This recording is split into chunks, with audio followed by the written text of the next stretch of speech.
Hi, I'm Colin. And I'm Megan. And this is Pet Sitter Confessional, an open and honest discussion about life as a pet sitter. Welcome to episode 144. Hello. If this is your first time joining us, we are so glad you're here. And if you've been listening to us for a while, we are also very glad you are here. Thank you to our sponsors, Pet Sitters Associates and the Texas Pet Sitters Conference, for sponsoring this episode. Thank you also to our Patreons who support us every month with the price of a cup of coffee.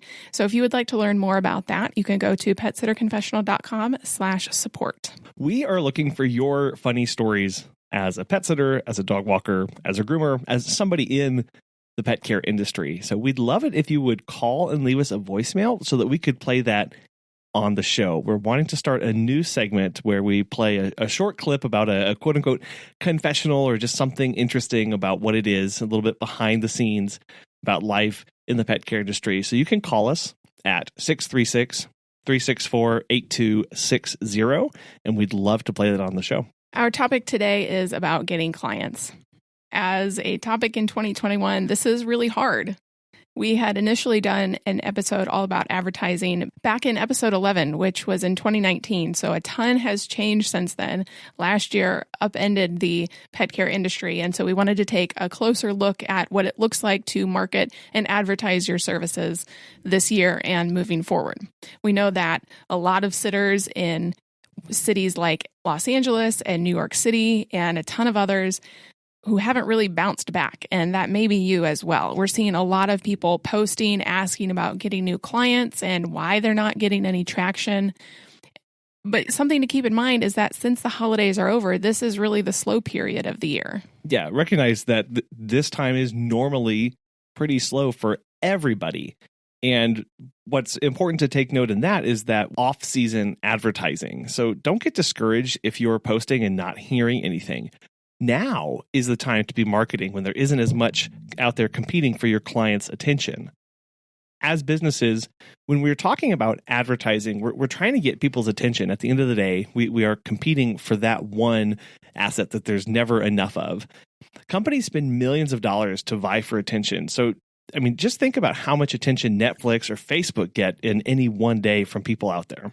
During the slow season, your advertisements actually go further, and that's because your information about dog walking or pet sitting isn't also competing with the latest Christmas sale or the big year-end discounts at your local car dealership. So before we move forward, we do want to note that there is a difference between marketing and advertising, though throughout this conversation, we'll probably end up using them both interchangeably at times. I do sometimes get confused with what they mean because a lot of times people use them together and don't really explain what they're talking about. So marketing is the process of identifying customer needs and really determining how best to meet those needs. In contrast to that, though, advertising is the exercise of promoting a company and its products and services. So marketing is the problem-solving stage, whereas advertising is telling people how you've solved the problem. And when people talk about doing market research, a big component of that is what problems do people need solved? So how have the problems changed for our clients? If you were doing midday dog walks, people don't necessarily need that service anymore. So how has the problem changed? Because if we don't identify those, our advertising is going to be way off base. And that's where many of us tend to get tripped up. We think that just by doing the advertising step, we think that just by telling people that I'm a pet sitter and that should be enough. And for a few clients, it will be, but what we really have to do is sell ourselves and our services. Right. And that really hits home for us because we are trying to shift our services and promote more walks and drop-ins than daycare and boarding. But it's hard, though. It's hard to try to convince an entire market to shift with you, both with existing clients and potential clients. But that's what those sitters who predominantly did midday dog walks had to do over the past year or so to market differently. And something to keep in mind here is that the problems that your clients face will be different than somebody else's. Why is that? Well, it's because you've identified who your clients actually are. You've taken the time to build an avatar for your client. Are they younger or older, married, single, working, retired? And you can go way more in depth in that, and I recommend that you should. You can also think about what kind of pets that they own. Cats or dogs, large or small, old or young. All of these kind of questions to start asking yourself about who your client is, because when you identify who your client is, the problems that they have are going to be different depending on how you define who your client actually is. We've seen a huge need in geriatric and specialized pet care, which is something that we have been specializing in over the years through trainings and experience. But you may see a need in large breeds or small breeds, depending on your area and what kind of clients you want to service. With 2020, what you're probably finding is a big influx of puppies. All the puppies! We've talked about this a lot. So if we know there are a lot of puppies out there, how does this change our messaging? What we saw last year was many older couples in our area specifically, they got puppies and then they suddenly realized that puppies have a lot more energy than they do and they need a break. Right. So we have messages on social media and elsewhere about high energy puppies, and we provide services to cater to that and to wear the dogs out. Yeah, we've literally had clients admit, I just need them out of the house for a while. They're driving me crazy. And I feel like that's probably a common sentiment among many pet owners these days. Well, yeah, especially with more dog owners home, more dog owners getting more dogs, and them needing to get out the energy. Right. So what's really crucial is before we start moving into the advertising stage, the telling people about your services, we really have to put in the time and the effort to think about who our client is, then what their problems are. Because if we are telling people about solutions to problems that they don't have, the advertising is going to fall flat and it's not going to be as effective as it could be. Speaking of advertising, as pet care professionals, your clients trust you to care for their furry family members. Pet Sitters Associates is here to help. For over 20 years, they have provided thousands of members with quality pet care insurance. If you work in the pet care industry, and you do because you're listening to this podcast, hello, you can take your career to the next level with flexible coverage options, client connections, and complete freedom in running your business. Learn why Pet Sitters Associates is the perfect fit for you and get a free quote today at PetSitLLC.com. You can get a discount when joining by clicking Membership Pet Sitter Confessional and use the discount code Confessional at checkout to get $10 off today. Check out the benefits of membership and insurance once again at PetSitLLC.com. So what are your clients' stresses and problems that need to be solved? Because it's not an issue of the method of advertising, it's an issue of the messaging. Right. If we're continuing to hand out business cards that say, book a midday dog walk while you're busy at work, well, that's not connecting with any clients right now. Or at least not very many of them. We recently did a poll of our listeners to see if their clients were back to the office, still working at home, or a mixture of the two. And 59% said a mixture of the two. So if that's true for you, take a moment to think about what kind of problems your clients are facing or your potential clients are facing. Right. The client may be worried about having consistent care or a routine for their dog. The owner may have a more jumbled schedule than before, so it may be less predictable, or the days that they go into the office may change from week to week, depending on meetings and other obligations. So a big shift that we've seen and have seen for a little while now has been a movement towards, quote, on-demand bookings versus more scheduled and predictable bookings throughout the week. It's been a much more piecemeal booking process than it used to be for many of our clients, where each week and every few weeks, the days that they need us change and the times that they need us change as their schedules are changing and are more flexible than they used to be. Yeah, it seems to be a lot more erratic than it has before. So are you communicating to your clients that on-demand is okay? Are you even okay with on-demand? Do you have systems in place to accommodate that? And have you told people about it through your social media, through your email newsletter, whatever mode of communication that you have? Are you telling people about your services and what you offer? So an example of this is, you can say your schedule is unpredictable, but care for your pet doesn't have to be. With simple booking and payment software, getting care for your pet has never been easier. Of course, the other side of this is that you may not want to do or move to on-demand bookings. That can be quite stressful. That can be a little bit hectic trying to manage all that. Or maybe you have systems already in place to prevent last-minute bookings. I know that's something that we've been struggling with as this movement has been progressing towards more on-demand. And then I know many dog walkers and pet sitters only provide care if the client books with them 2, 3, or maybe 4 times a week so that they have this predictability. They can build in the schedule. They can build in a routine with the dog, and it can be more comfortable for them. And that's perfectly fine. Just know that you have to tell people about those services and figure out how it fits with their new problems. You may also need to think about other online resources you can have available to them. Yeah, so if you have a package of buy 10 walks, get the 11th free, put that out there. Let people know, but people may not go to your website. So splash it everywhere of the packages that you offer, what exactly you offer, and how it can benefit their pet. Right. Something that I like to think about this is that as you think about your services, you can even have it on your website of I offer walks, and then in big bold letters underneath walks, tell the people who that would be good for. This is good for high energy puppies. This is good for people needing midday breaks. This is good for people who need breaks during Zoom calls.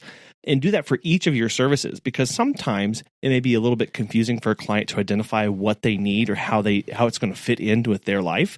So take that extra step and do that process for them. Identify those problems and then identify the solution so that they can see that it's going to be pretty easy for them to know why they need to book. Well, and also as you're problem solving for your clients, you may need to find new ways to differentiate yourself and provide them even more value. Yeah. So start with skills that you already have or interests that you have. So are you an artist? I am not. We would not be doing this, but nope. If we were an artist, you could provide art days with the pets. You could sell the portraits that you recreate from photos that you take and really just use your skills. So what is unique to you? If you love to bake or just have the time and the skills, you could make dog treats and either sell them or provide them as part of a package deal. We've also thought about going and selling them at the local farmers market. Mm-hmm. That's a good way to have brand recognition, get your name out there, be a face in the community, and make a little money as well. Right. So we sell ourselves and our services as family-based. We also use all natural organic cleaning products in our home. And by adding these all-natural organic dog treats, it would be a way to, again, kind of elevate and make a more inclusive package of our services. And then, of course, if the dog had certain allergies, we could customize treats to fit them while they're with us, and then send them home with the dog when they leave. And then along the same lines, photography as well. If you have a great DSLR camera already, or even really just the iPhone 12, I've heard is amazing. Yeah, it really is. So even if you have a great phone or great camera, set up photo shoot days and provide them to your clients above the normal photos taken during a visit. I know a lot of dog daycares do this. They'll have, Valentine's Day is coming up. They'll have a Valentine's Day booth, or like have the dog wear certain heart clothing, right, and take pictures and have a little photo shoot there. I really like this idea of partnering with a local art studio for a dog's night at the gallery, or however you want to phrase that, and showcase those paintings, showcase those photos that you've taken and you've worked on with your clients over the last several weeks or months. Of course, this is obviously for when people are able to go out again and be together, but it's something to possibly plan for. Invite dog lovers and other people in the community to a night to view the art that the dogs created, visit, and just get to know each other. Alternatively, you could host a virtual get-together where each dog is able to show off their art skills and paintings, and maybe even teach a class about that for dog owners in your community. It's about providing value to that local community and getting your name and face out there. Like you mentioned earlier, Megan, about going to a local farmer's market to sell these things that you're making, or sell these paintings, or sell these portraits, as another thing that you can be adding value to people that aren't necessarily just your immediate dog clients, but people who are interested in dogs and pets as well. This whole conversation is couched in thinking outside the box. The marketing strategies, the advertising that you used in 2019 and in the beginning of 2020 are probably not going to work now. People's problems are different. They need different solutions to their problems. And so thinking outside the box, getting creative, making unique things or selling unique things, or just being unique in your business apart from the next dog walker down the street, is going to help you stay in business. And part of that is, for us at least, we've started leaning into the convenience side of messaging and not necessarily the time-saving aspect, because we've recognized that many of our clients don't necessarily need time saving. They need convenience for their dogs. So recently we've been running several posts and ads about, we walk in cold, snowy weather so you don't have to. And what this is getting at is the problem is not necessarily that they need time back because they're never at home with their dogs. They're never there available to care for them. They're at home with their dog all the time now. What their problem is that they might not necessarily, they don't want to get out when it's really cold or when it's really rainy or when it's really snowy. So why not have us do that? We will do that for you. So it's just a slight change in how we're messaging our exact same services, trying to get at again, like you said, Megan, these new problems that people are having. This also plays into all-inclusive packages as well. So some clients just don't want the hassle or have the time to worry about each additional add-on service. If you have them, having an option that's all-inclusive and pretty expensive. That's the important part of this one. Yeah, but they don't have to worry about anything else with the all-inclusive. It's definitely something that we're thinking about adding, and there may be a lot of interest. We just have to kind of test the waters. So an example of this would be we provide taxi service to and from boarding or daycare or the vet or whatever they need at an extra cost. However, with the all-inclusive package, it gets you that plus extra goodies as well. Like extended daycare times or extended drop-off or pickup times and a little bit more flexibility in their day, plus these extra goodie bags of these organic treats that we're making and photos that we produce throughout the day. And maybe stopping at Starbucks or the local coffee shop and getting a puppuccino. Right. It's also important to market and advertise to clients about the little events in their lives. So educating the different reasons people need a pet sitter or a dog walker. We feel like we're doing a ton of educating because we're trying to shift services, and people in our town don't necessarily know about the services, all of the services that we offer. But marketing to the little events. So if they have a new baby, if the wife is pregnant and she needs to go to a doctor's appointment but doesn't like leaving the dog alone, or if they've just had a baby and need the dog to stay somewhere for a few nights or get out the dog's energy while there's a new baby home, that's important as well. Also, painting a room or a whole house or doing house renovations of any kind. Also, a fridge or another appliance delivery. Where the doors are going to be open and they might not necessarily want to have the dog left in the backyard. They might not have a backyard to leave the dog in. Having the dog go on a walk while that's being delivered or having it brought over for daycare while it's being delivered is a great way, again, to relieve the stress of thinking about and being concerned about where their dog is and making sure that's okay. Zoom calls are also a very important time for dogs not to be barking and running up to you with a toy to squeak and playing fetch. So marketing to that as well. You want to get your dog out for an hour while you would do a Zoom call, or if you have a Zoom call today and you need your dog worn out, I can come by in the morning and do a walk and do some play, and we can get out the energy that way. And we are trying to market and word our messaging differently because the big events just aren't happening like they used to. People aren't going away for a weekend so they can go to a city far away and go to a football game or concerts or any big events. They just aren't happening. So again, finding where the pain points are and the frustrations in your clients' lives and meeting those is really going to help you. So as you're thinking through these pain points and these frustrations or these concerns that your clients have, another one is going to be about their safety. Yes, about COVID. So be communicating to them about sanitation procedures, glove, mask wearing, all of that good stuff. But there are also safety concerns about having you in their home. So how are you going to communicate that their pets, their home, that their health are going to be safe? That can be part of this market research and then advertising how you are meeting that need. So the need here is not really focused on the pet care, but what it is focused on is meeting that concern about the safety and how you are going to do that. And that can be something as simple as posting a selfie of you in a mask with a dog, or saying that you bring your own leash. So your clients don't need to supply that. Relationships with clients still matter. Building trust still matters. What those relationships look like now and how you build trust may just look differently than it did previously in how you communicate to your clients.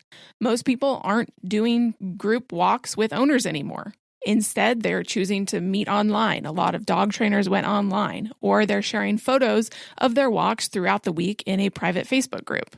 So hopefully by now, you know what problem you're solving for your client, and now it's time to think about how we tell them about it. But before we do that, we want to tell you about the 2021 Texas Pet Sitters Conference, February 19th through the 21st. This is a jam-packed conference that is totally free to attend, that you can go to txpetsitters.com and get signed up today. And one of the speakers that we're excited to hear from is Shannon Huskins, who's going to be talking about all things cat care and things that every pet sitter needs to know, and providing the best possible service to their cat clients, which is actually a really growing need here in the United States. We know many people who are converting over to 100% cat care and not even providing service to dogs.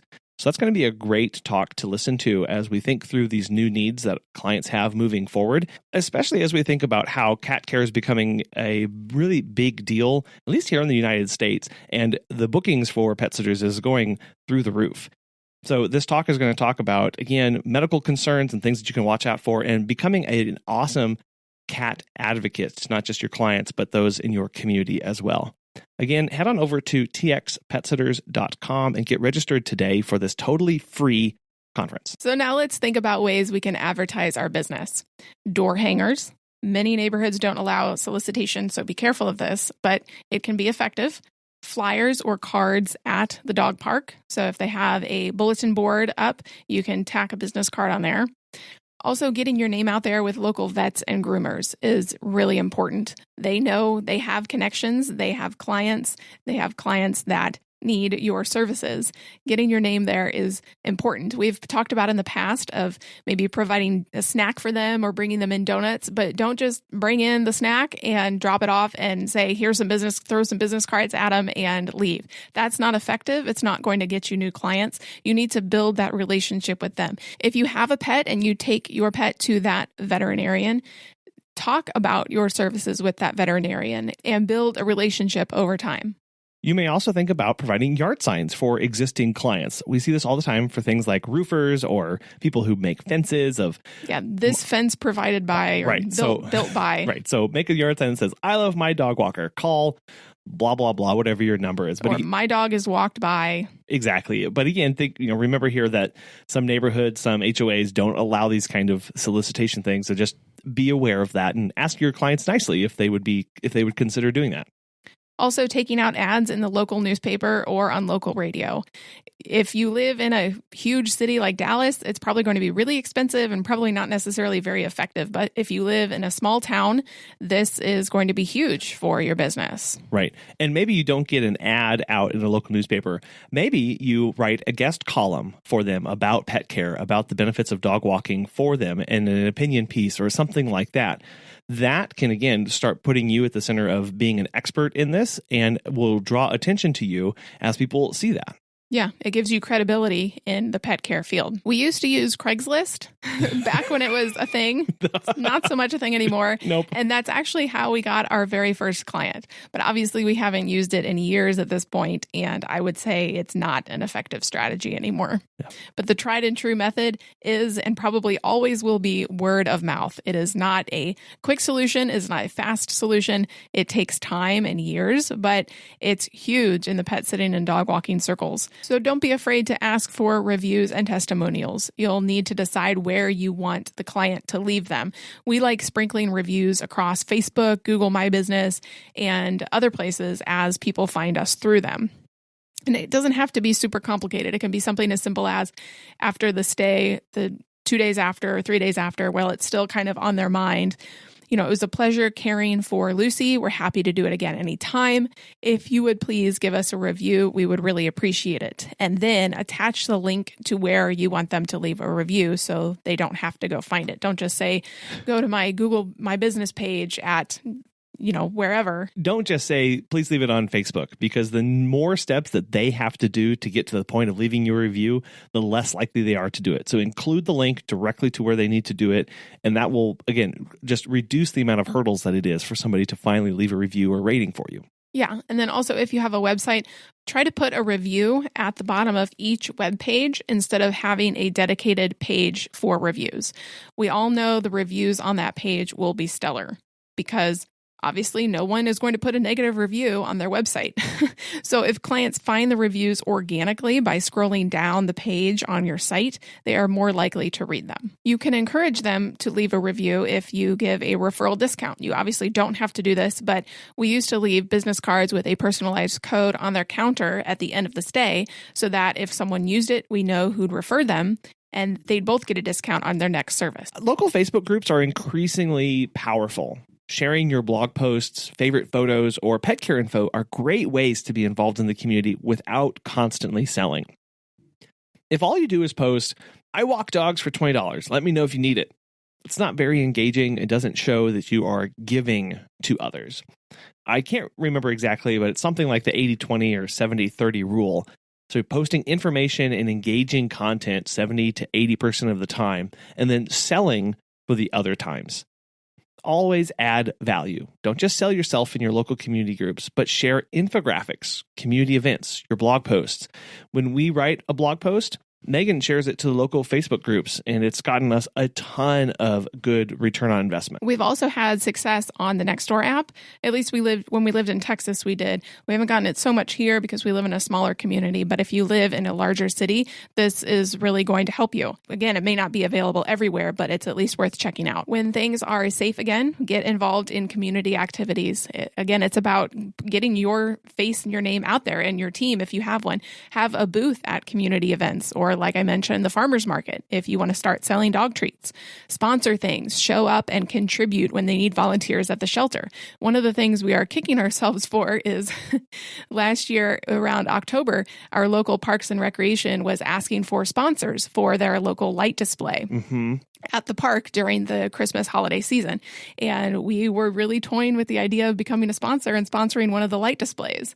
And just never pulled the trigger on that. But every time we went through the light displays with our kids and we'd see them, we'd go, yeah, we need to do that next year. Well, especially once we saw that they had a huge dog that was wagging its tail. It would have been perfect for us, but we didn't know about that one. Yeah. But our park also does things like Bark in the Park and dog swimming events at the pools, which would be, again, great times to be involved, or at least show up and volunteer your time to help those events run. Also, make sure that your website and Google My Business is being kept up to date with blog posts, photos, and current hours of operation. So don't just leave that stagnant. You need to be posting pictures there at least a couple times a week, just like you would your Facebook or your Instagram page. And we've actually done some interviews about these topics. You can check out Amy Toman's episode on 120 to learn more about SEO and Google My Business. And then recently we had Michaela Vargas on episode 143 talking all about website and website design. When we go through this list of things to do and how to market, most of them aren't very exciting, or they were things that people were doing 5, 6, 10 years ago. As we mentioned earlier, the really important part here is not the method of advertising, it's the messaging that we're focusing on. So if you've always posted business cards at the local dog park, have you changed the message that's on those at the local dog park? If you've always done a banner somewhere, has that banner message changed?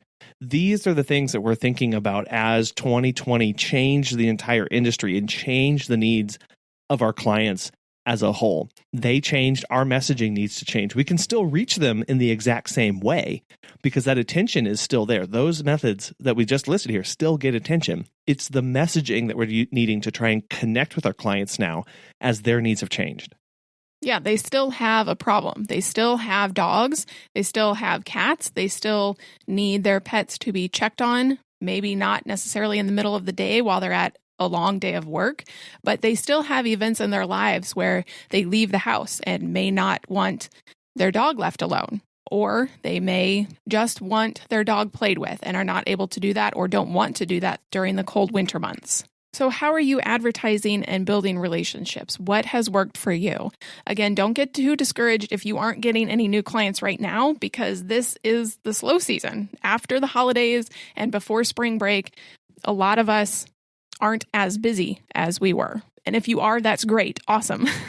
So not only is it part of the annual slow season, but it's even made worse with the pandemic. People can't really travel a whole lot or don't want to or are kind of scared. And most people say it's all about mindset. If you just have a positive mindset about it, it'll all get better. But unfortunately, that can really move into toxic positivity, where it stops acknowledging the reality around us. It's okay to say it's hard getting clients. It's okay to feel like this work, this advertising is not going anywhere. What matters at the end of the day is what you do with those feelings. Are you putting anything new into action? Are you doing something else in the meantime? The pet care hustle is very, very real. We're hustling every single day, which means sometimes we have to take on a different job when things get slow, or you have to change up services that you're offering or how you're marketing. The name of the game is change. We have to both acknowledge that the change is real and then be open to changing with it to keep our dreams alive and our businesses running. Right. Again, your marketing message in 2019 is not going to work now. So you have to be creative. You have to be unique. You have to think outside the box. And unfortunately, we can come up with some answers, but they may not all of them, and they may not work specifically for your business. Depending on exactly what services you offer, where you are geographically, and even your particular clients and your potential clients that you're wanting to target in your local area, it's all different. We all have very different businesses. The bottom dropped out of the pet care industry in 2020. That is a fact, and that happened to all of us. But how we respond to it, not only personally, but within our businesses, how we continue to communicate to clients, and how we continue to survive is unique to everyone. Right. Which makes it easy and hard. Well, it makes it hard when you try and compare how you're doing to somebody else and whether your marketing is working compared to somebody else's marketing. Those are dangerous comparisons because, as you said, it depends on where you are, what clients they're after, and what kind of services they offer. If you take all those things into account, everybody is marketing just a little differently. So don't be too discouraged again when you see somebody else marketing and advertising a certain way and you try it and it doesn't work. Well, that might not work for you or your clients. Again, it's slow, made even worse by the pandemic. There's a lot of factors going into this. And I really wish there was one simple answer to all of this to make it better for everybody, but there's just not. It takes experimenting, it takes determination, it takes grit to get that done. But if you have something that has really worked for you, if you have the golden ticket to solve this problem, please let us know. Please let us know. We would love to interview you or talk to you. It would be good to just have everyone's voices so that we can come up with more creative ways to spur on our businesses. Speaking of businesses, Natasha O'Banion, Pet Business Coach, is now going to tell us what her biggest lesson was from 2020. So my biggest lesson from 2020 was to enjoy your life. I mean, I really dialed into that as far as getting into my business and getting into the coaching business. But it really validated for me that I need to cut the strings in whatever I'm not doing and live it to the fullest.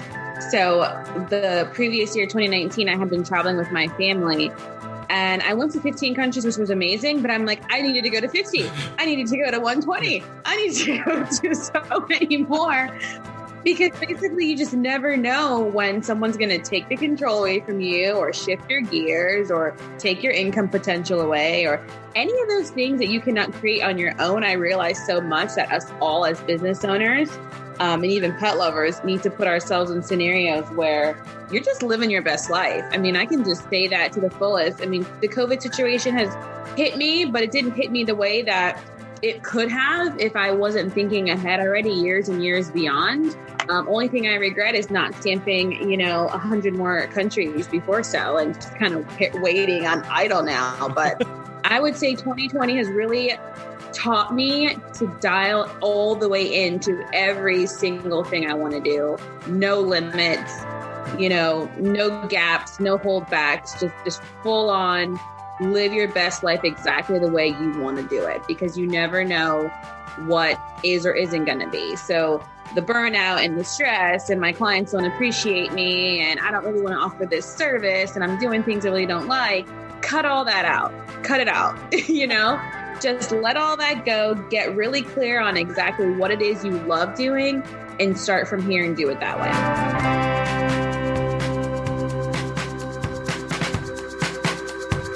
Natasha does pet business coaching, and if you would like for her to be your personal pet business coach, you can go to her website, startscalesale.com, and use the code PSC20 for 15% off her coaching. We thank you so much for listening today, and we also thank our sponsors, Pet Sitters Associates and the Texas Pet Sitters Conference, for making this show possible. Don't forget to call in and leave us a voicemail if you would like with your funniest pet sitting or dog walking story. Again, you can call us at 636-364-8260. And on Wednesday, we have a wonderful interview with Lindsay Shackelford of Dogs of Charm City. And how she views her entire company as a community-based company, not just a dog walking company. We hope you join us then. Thank you. Bye.